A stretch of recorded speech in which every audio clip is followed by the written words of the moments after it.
turma. Brincadeira, gente. Uma pena, o chefe de turma não está aqui.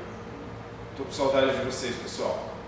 Então, a gente hoje vai ver 3 exercícios com a finalidade de preparar, de fazer uma revisão para centralizar.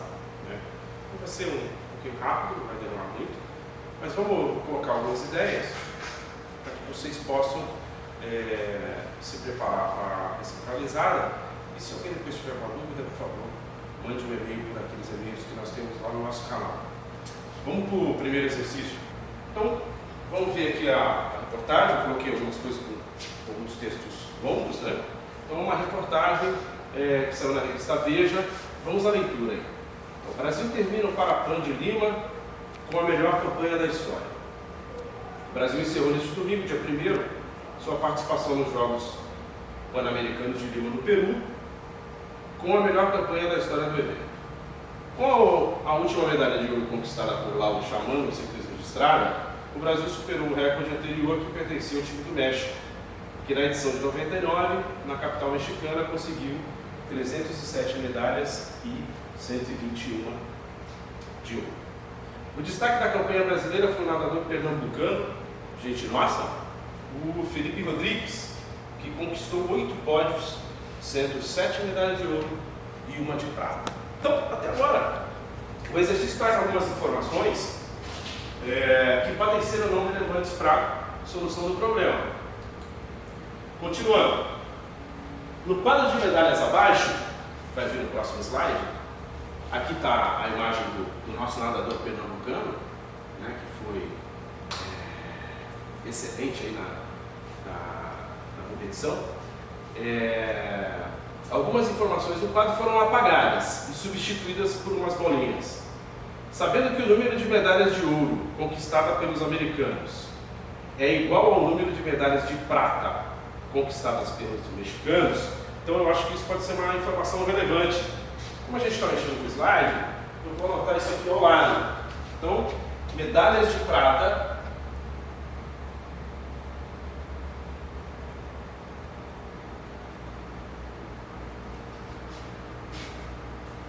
dos mexicanos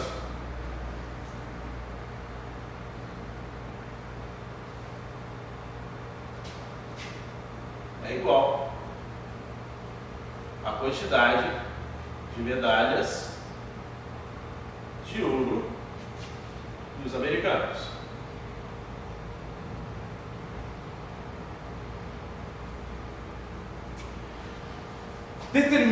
Pergunta do exercício. Determine com os dados do quadro de medalhas quantas medalhas são de brasileiros ou medalhas de ouro. Então, olha só. Aqui nós temos essa palavra-chave, pessoal, ou. Lembram aí das nossas aulas? Quando a gente quer que alguma coisa ou outra aconteça, a gente está preocupado com a união de 2 conjuntos. Então, percebam que a gente tem um exercício de conjuntos, onde a gente está preocupado, a gente quer calcular alguma coisa relativa à união desses 2 conjuntos. Daí a palavra-chave ou, que me leva a esse raciocínio. Vamos estipular então o que eu quero calcular, né? Medalhas de ouro de brasileiros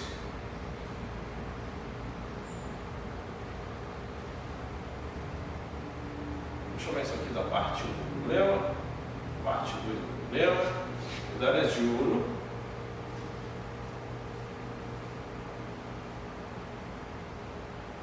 dos brasileiros. Vamos chamar isso de conjunto B, né? Por motivos óbvios, brasileiros. Né? Ou são medalhas de ouro.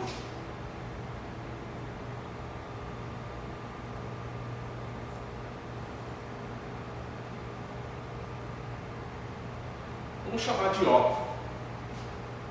Então a pergunta é: determine com o quadro de medalhas quantas medalhas são de brasileiros ou são medalhas de ouro. Então, na verdade, a gente está querendo determinar o número de elementos que são medalhas de brasileiros e como é que a gente faz para escrever o ou, né? Como é que a gente traduz do português para o matemático esse ou? Brasileiros ou união com as medalhas de ouro. Essa é a nossa.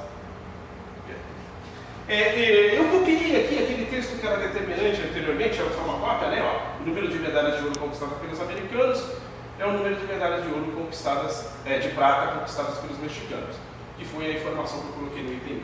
E a pergunta que foi feito o exercício. Então está aí nosso quadro de medalhas. Vocês percebam que está coberto aí, né? Algumas informações estão cobertas. Esse é aquele exercício de conjuntos que sai um pouco do trivial. Em vez de a gente ter aqueles conjuntos com diagramas de Venn, né, com aquelas bolinhas, a gente tem aqui uma tabela de dupla entrada. Então percebam que eu tenho aqui nas colunas os países. E eu tenho, nas colunas as medalhas de ouro, de prata e de bronze. E nas linhas eu tenho os países. Então esse tipo de construção, como a gente viu nas nossas aulas quando a gente estava no presencial, a gente não consegue colocar isso naquele contexto de diagrama de Venn. A gente tem que colocar isso numa tabela. Muito bem, percebam que não há muita dificuldade quanto a isso. A pergunta que eu quero responder é: qual é o número de medalhas de brasileiros ou medalhas de ouro? Pessoal, lembram quando a gente viu união, e isso a gente já viu lá em outros anos anteriores, como é que eu calculo a união de dois conjuntos? O número de elementos da união de dois conjuntos. Ora, a gente sabe que isso vai ser o número de elementos de medalhas de brasileiros mais o número de elementos de medalhas de ouro menos o número de elementos que são brasileiros e ouro ao mesmo tempo. Em sala de aula a gente fez aquela brincadeira com os livros de Dom Casmurro, os livros de Machado de Assis, e a gente fez aquela brincadeira falando que quando a gente pergunta, faz uma determinada pergunta, e uma pessoa fez as duas coisas, ela levanta a mão duas vezes, e ela é contada duas vezes. Então, dessa forma, a gente precisa aqui excluir a intersecção que foi contada de duas vezes. Ora, quantas medalhas tem de brasileiros? Ora, medalhas de brasileiros, eu vou obter isso aqui na linha 1, total. Ora, pessoal, eu não sei, né? Eu não tenho essa informação dada. A outra informação que eu preciso é número de medalhas de ouro. Onde eu vou ter o número de medalhas de ouro? O número de medalhas de ouro está na coluna. Essa informação, pessoal, eu já tenho, ó. O número de medalhas de ouro foi 284.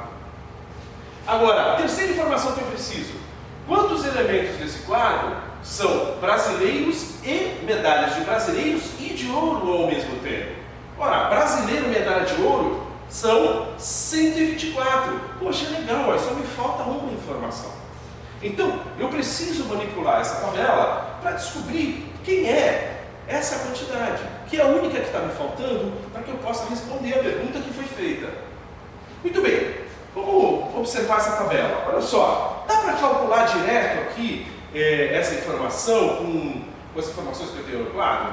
Não dá, pessoal. Olha só, aqui estão faltando dois números e aqui também estão faltando dois números. Olha só, como é que a gente vai pegar então essas informações? Vamos ver o que a gente consegue calcular. Então percebam que existem várias possibilidades, a solução para esse exercício não é única. Olha, percebam que aqui, nesta coluna das medalhas de ouro, só esta informação está faltando. Ora, olha só, então, se eu tenho o total e sei o dos três países, para calcular o número de medalhas de ouro dos Estados Unidos, basta eu fazer o quê? Vou pegar o 284, que é o total de medalhas, e vou subtrair disso 55 e 47 e 124, que são as medalhas que eu conheço. Ora, 124 mais 55 e mais 47, isso vai me dar 16, 12, 2. Então, a quantidade de medalhas de brasileiros mais mexicanos mais 47 são 226. Quando eu tiro isso do total, eu vou obter 8, 5, 58 medalhas. 58 medalhas são a quantidade de medalhas de ouro dos americanos. Olha só, pessoal. O nosso objetivo é descobrir essa informação que está faltando. Então, olha só, pessoal, agora vem o quê? Eu preciso continuar colocando essa tabela, mas percebam que o exercício trouxe outra informação muito importante, que o número de medalhas de ouro dos americanos é igual ao número de medalhas de prata do mexicano. Ora, então se aqui é 58, aqui também é 58. Olha só que legalzinho. Uma solução mais rápida, eu nem precisava calcular isso, olha.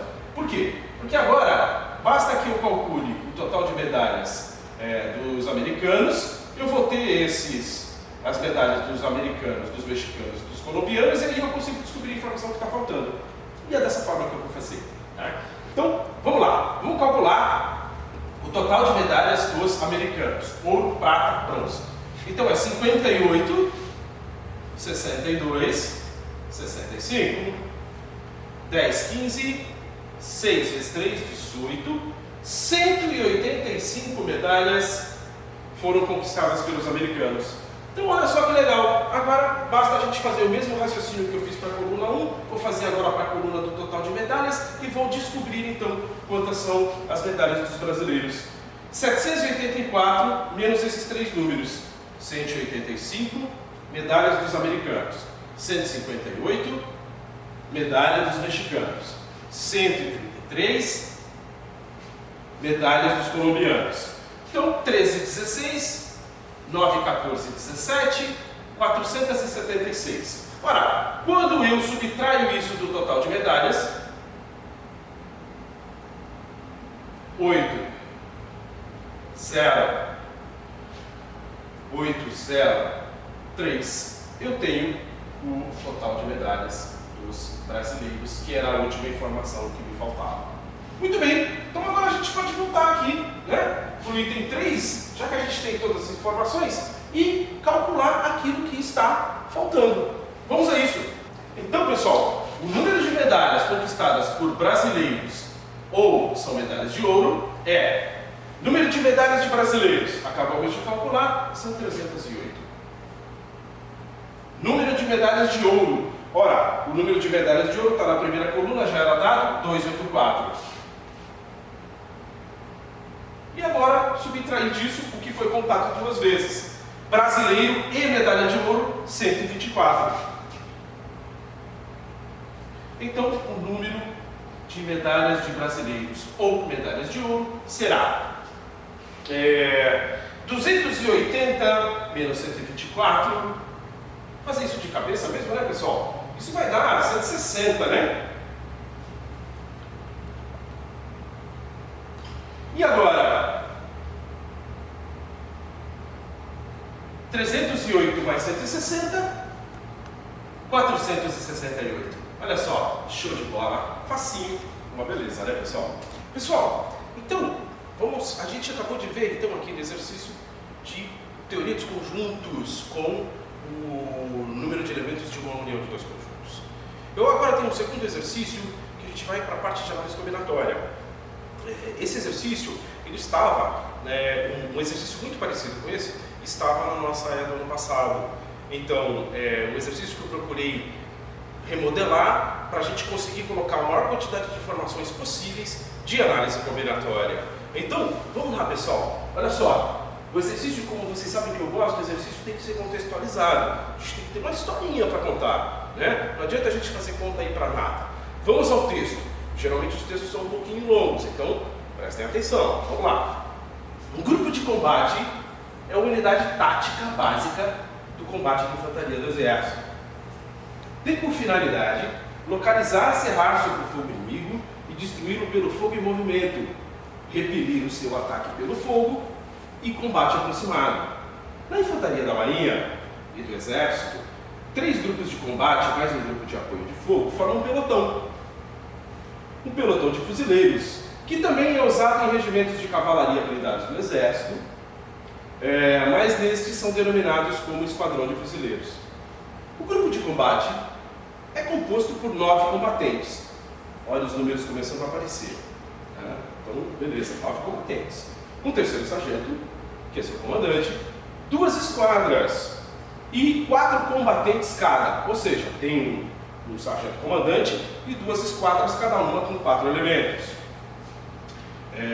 O grupo de combate é organizado em 2 esquadras de tiro, controladas cada uma por um cabo comandante. Então, até aqui o exercício vem dando algumas informações. Por enquanto, parece que a única coisa numérica relevante que a gente tem é saber que um grupo de combate tem 9 elementos. A esquadra, por sua vez, é constituída por um cabo, seu comandante, que também atua como granadeiro. Um soldado atirador, que é responsável pela execução dos tiros da arma automática da esquadra, que no exército é o fuzil FAB. E 2 soldados fuzileiros, que são os elementos de manobra, assim como o cabo, todos equipados com fuzil. Então aqui a gente tem uma imagem, né, pessoal? Olha só, o terceiro sargento lá é comandante. A primeira esquadra, composta por 4 elementos, com um cabo no comando, e a segunda esquadra, com um outro cabo no comando e mais 3 soldados. Então, pessoal, eu vou, para ganhar tempo, eu vou colocar essa informação, né? Porque como nós estamos com o slide, o próximo slide possivelmente não vai ter essas informações que a gente diz. Mas então o grupo do combate tem um sargento, depois eu tenho um cabo, depois eu tenho um soldado, outro soldado, formei a primeira esquadra. Agora, um segundo cabo, segunda esquadra se iniciando, mais um soldado, mais um soldado, mais um soldado.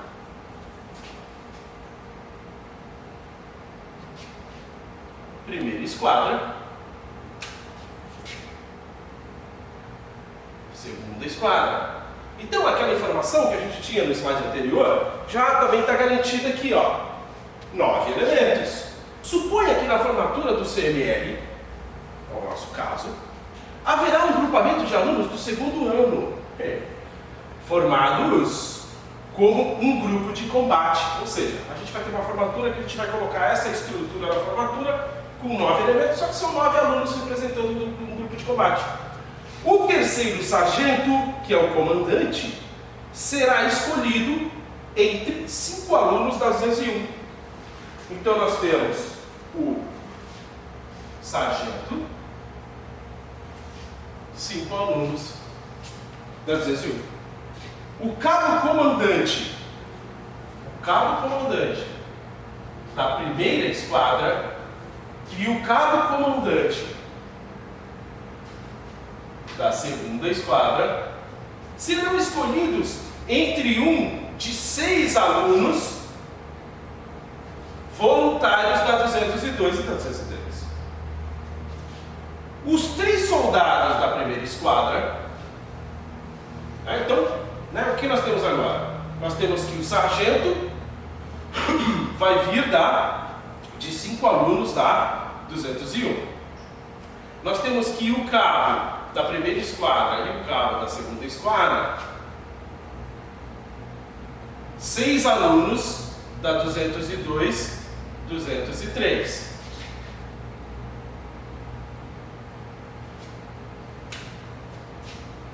Então aqui 5 alunos da 201, 6 alunos da 202, 203. Os 3 soldados da primeira esquadra serão escolhidos entre 4 alunos da 204. Então, os 3 soldados da primeira esquadra são 4 alunos da 204. E os 3 soldados da segunda esquadra serão escolhidos entre 5 alunos da 205. Então, os 3 soldados da segunda esquadra, nós vamos pegar da 205, temos lá 5 voluntários. Muito bem. Considere que os soldados da primeira esquadra estarão com armamento idêntico. Essa informação é importante, pessoal. Armamento idêntico, não havendo distinção entre eles. Gente, o que acontece então com essa informação? Significa que nos 3 soldados da primeira esquadra, se esse soldado for o João, o aluno João, né? E se esse soldado for o aluno Pedro, o fato de eu trocar a posição deles vai criar uma configuração diferente? Nesse caso não, né, pessoal? Por quê? Como os armamentos são idênticos e os soldados têm a mesma função dentro do grupo de combate, no contexto do exercício, como foi colocado, significa que trocar a ordem de João e Pedro não vai fazer a menor diferença. Pessoal, quando a gente troca a ordem e não faz a menor diferença, que tipo de agrupamento combinatório a gente tem, gente? Então, esses 3 soldados da primeira esquadra, isso aqui vai ser uma combinação. Por que uma combinação? Como os armamentos são idênticos, se eu troco a posição, continua a esquadra sendo a mesma, João e Pedro, Pedro e João não vão fazer diferença, então uma combinação. Continuando no texto, o texto continua. Já os soldados da segunda estarão com armamentos diferentes. Olha lá, o texto está se contrapondo ao que se colocou no segundo anterior. Então, por exemplo, esse soldado da segunda esquadra vai estar com um determinado tipo de fuzil, e esse outro soldado vai ter um determinado outro tipo de fuzil diferente. Ou seja, o João com um fuzil de um determinado tipo, e o Pedro com uma carabina, sei lá, é uma configuração. Se eu trocar de posição e colocar o Pedro com fuzil e colocar o João com carabina, mudou a esquadra. É uma esquadra diferente já. Porque como eu mudei o armamento, a esquadra tem uma formação diferenciada. Então, nesse caso, o que eu tenho aqui, já que aqui a ordem importa, na formação da segunda esquadra, aqui a gente vai ter um arranjo, porque a ordem importa.